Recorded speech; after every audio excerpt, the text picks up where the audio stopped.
Do you have a sense of where it is our mind goes on on psychedelics, but in DMT especially?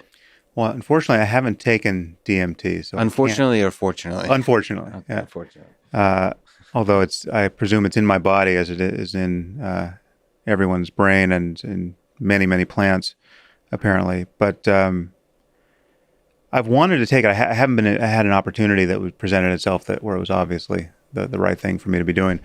Uh, but for those who don't know, DMT is often touted as the most intense psychedelic and also the shortest acting. I mean, you smoke it and it's basically a 10-minute experience or a 3-minute experience within like a 10-minute window uh, when you're really down after 10 minutes or so.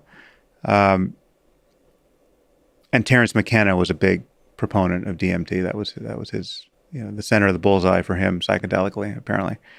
Um, and it is characterized, it seems, for many people by this phenomenon, which is unlike virtually any other psychedelic experience, which is your it's not just your perception being broadened or changed.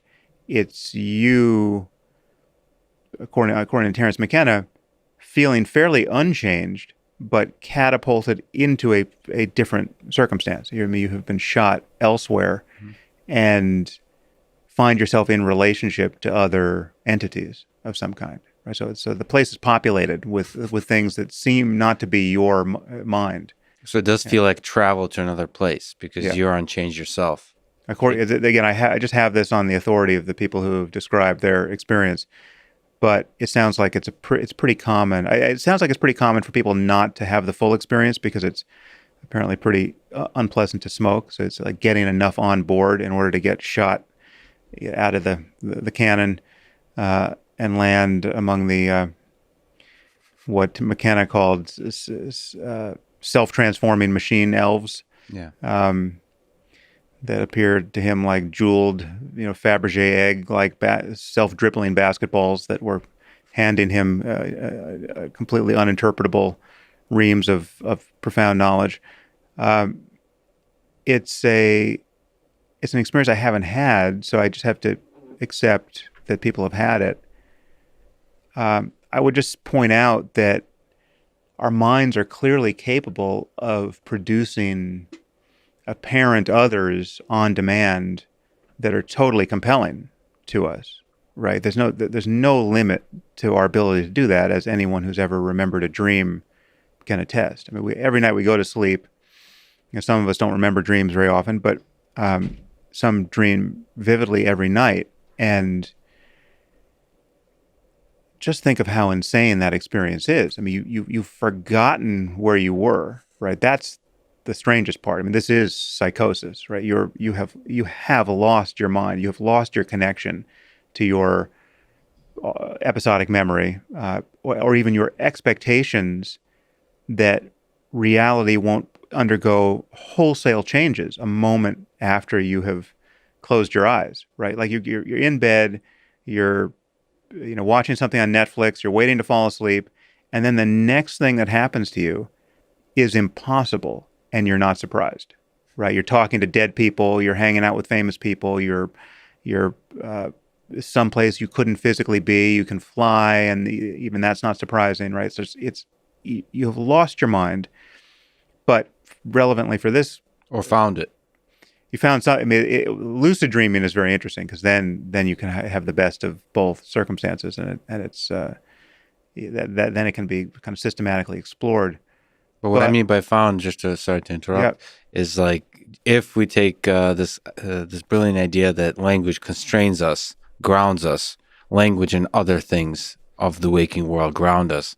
Maybe it is that you've found the full capacity of your cognition when you dream or when you do psychedelics. You're stepping outside the little human cage, the cage of the human condition, to open the door and step out and look around and then go back in.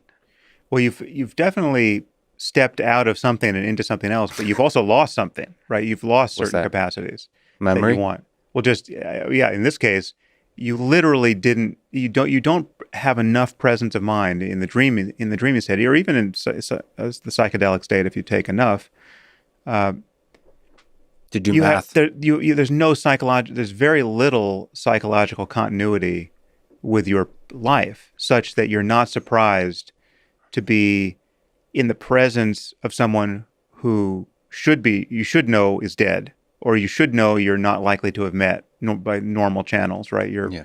You're now talking to some celebrity, and it turns out you're best friends, right? And you have no memory of how you got there. Like, how did you get into the room? You're like, did you drive to this restaurant?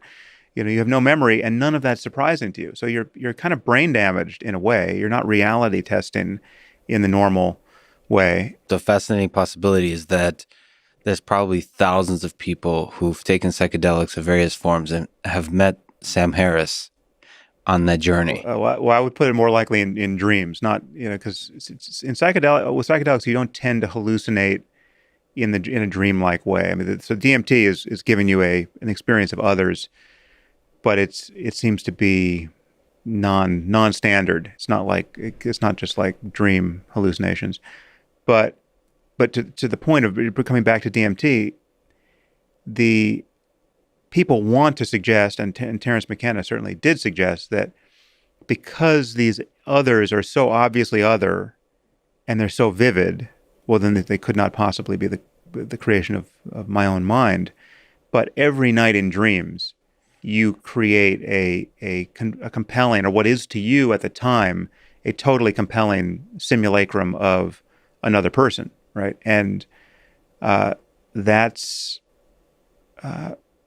that just proves the mind is capable of doing it. Now, it's the phenomenon of lucid dreaming shows that the mind isn't capable of doing everything you think it might be capable of, even in that space. So one of the things that people have discovered in lucid dreams, and I haven't done a lot of lucid dreaming, so I can't confirm all of this. I can confirm some of it.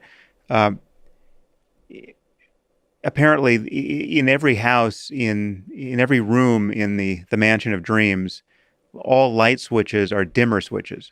Like, if you go into a dark room and flip on the light, it gradually comes up. It doesn't come up instantly on demand, because apparently this is covering for the brain's inability to produce from a standing start visually rich imagery on demand. So I haven't confirmed that, but that was, people who've done research on lucid dreaming claim that it's all dimmer switches. But one thing I have noticed, and people can check this out, is that in a dream, if you look at text, a page of text, or a sign, or a television that has text on it, and then you turn away and you look back at that text, the text will have changed. Right? There's the total is just a chronic instability, graphical instability of text in the dream state. And I don't know if that, maybe someone can confirm that that's not true for them, but that's, whenever I've checked that out, that has been true.